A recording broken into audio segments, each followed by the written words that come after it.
70 సంవత్సరాల నుంచి మనము ఒక 17 సార్లు పార్లమెంటు ఎన్నికలకు ఓట్లేసినాం. అలాగే 17 సార్లు రాష్ట్ర అసెంబ్లీలకు, స్థానిక సంస్థలకు, కోఆపరేటివ్ సొసైటీకు, ఇలా రకరకాల సంస్థలకు ఓట్లేసిపోతున్నాం. అయితే దీంట్లో చాలామందికి ఓటు ఎందుకు వేస్తున్నాం, ఓటుతో లాభాలేంటి అన్నది తెలియకుండానే పోతున్నాం, ఓట్లేస్తూ ఉన్నాం. అయితే దీన్ని ఆసరగా తీసుకొని రాజకీయ పార్టీలు ఒకటిగా ఉన్న ప్రజలను కులం పేరు మీద, మతం పేరు మీద, ప్రాంతం పేరు మీద విడిగొట్టే ప్రయత్నం చేస్తూ ఉన్నారు. దీనికి తోడు రకరకాల ప్రలోభాలు, డబ్బు కావచ్చు, మద్యం కావచ్చు, ఇతర గిఫ్ట్స్, ఈ మాదిరిగా ఓట్లను కొనుక్కునే పరిస్థితికి తీసుకొస్తున్నారు. సో ఈ యొక్క పరిస్థితి ఏదైతే జరుగుతూ ఉందో దీన్ని ఆపాల్సిన అవసరం ఉంది. లేనట్టయితే మన డెమోక్రసీకే ప్రమాదం.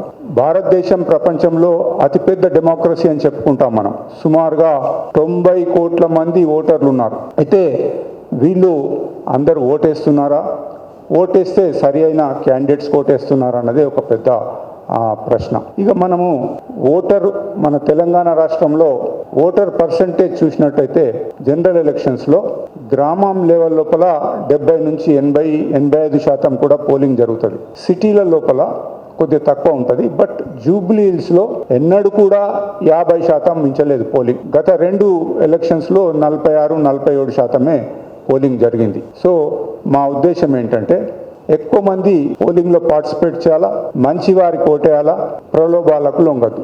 ఈ 3 ఆబ్జెక్టివ్స్తో మేము ఓటర్ అవేర్నెస్ అనే కార్యక్రమం తీసుకున్నాం.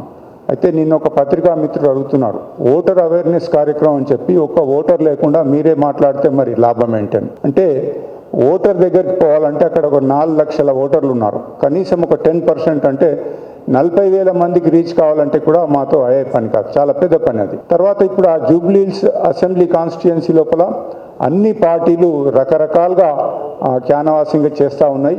ఇప్పుడు ఆ ఓటర్ను మేము దగ్గరికి వెళ్ళి మాట్లాడే పరిస్థితి లేదు కాబట్టి మీడియా హెల్ప్ తీసుకుంటున్నాము.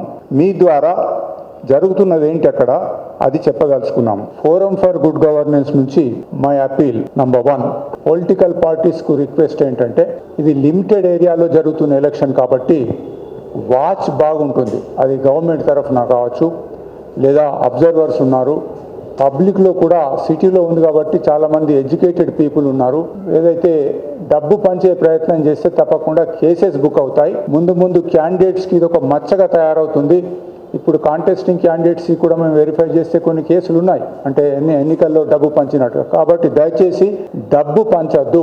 అలాగే చాలా ఏరియాలోకి పోయినప్పుడు మాకు వాళ్ళు చెప్తున్నారు ఏంటంటే ఈ స్లోగన్ చెప్తున్నారు, my vote is not for sale అని పబ్లిక్లో వస్తూ ఉంది. దయచేసి డబ్బు పంచి ఓట్లు కొనే పరిస్థితి తీసుకురావద్దు. అలాగే మతం పేరు మీద, కులం పేరు మీద, ప్రాంతం పేరు మీద ప్రజలను డివైడ్ చేయొద్దు. ఇది వాళ్ళు చెప్తున్నదే. ప్రియమైన రాజకీయ నాయకులారా, మీ ఓటు కోసమని మమ్మల్ని చీల్చొద్దు. మేమంతా భారతీయులం, ఒకే కుటుంబం. ఎన్నికలప్పుడు ఎన్నికలు ఉంటాయి కానీ కులాలు, మతాలు, ప్రాంతాల మీద మమ్మల్ని చీల్చొద్దని చెప్తా ఉన్నారు. ఇంకోటి ఏమంటున్నారంటే మా ఏరియాకు డబ్బు సంచులు, మద్యం తీసుకొని రావద్దు, మేము అటువంటి వాళ్ళకు ఓటేయమన్నది ఒకటి ఫీలింగ్ వస్తూ ఉంది. ఈ యొక్క అబ్జర్వర్స్ ఫోన్ నంబర్స్ కూడా ఉన్నాయి, మీడియా కూడా చాలా అన్ని పేపర్లలో కూడా వచ్చింది. ఆ ఫోన్ నంబర్స్ వాడండి. 3 రకాలైన అబ్జర్వర్స్ ఉన్నారు. ఎక్స్పెండిచర్ అబ్జర్వర్ కూడా ఉన్నాడు.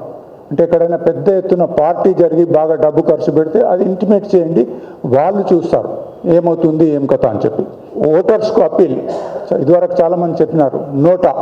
జూబ్లీ హిల్స్లో మనం ఒక టార్గెట్ పెట్టుకుందాం. అప్పీల్ టు ఓటర్స్ ఏంటంటే ఈ 45% ఒక మచ్చ తిరిగా ఉన్నది జూబ్లీ హిల్స్ కాన్స్టిట్యుయెన్సీకి. అంటే ఏమంటున్నారంటే బాగా డబ్బున్న వాళ్ళు ఉన్నారు, వాళ్లకు ఎవరెన్నికైనా కానీ వాళ్ళు they can manage with the money or political power. అటువంటి వద్దు, అందరు తప్పకుండా ఓటేయాలి అన్నాడు. హాలిడే ఉంటుంది కాబట్టి జూబ్లీ హిల్స్లో మన టార్గెట్ మినిమం ఒక 60% పోలింగ్ అయ్యేటట్టుగా చూడాల్సిన అవసరం ఉంది. నోటా వాడుకుందాం. ముందు బహుశా ఇప్పుడు ఇమీడియట్గా కాకుండా ముందు నోటాకు ఎక్కువగా ఓట్లు వచ్చినట్టయితే మళ్ళీ రీఎలక్షన్ పెట్టాలన్నట్టుగా చర్చ జరుగుతూ ఉంది. సుప్రీంకోర్టులో కూడా కేసు వేయడం జరిగింది.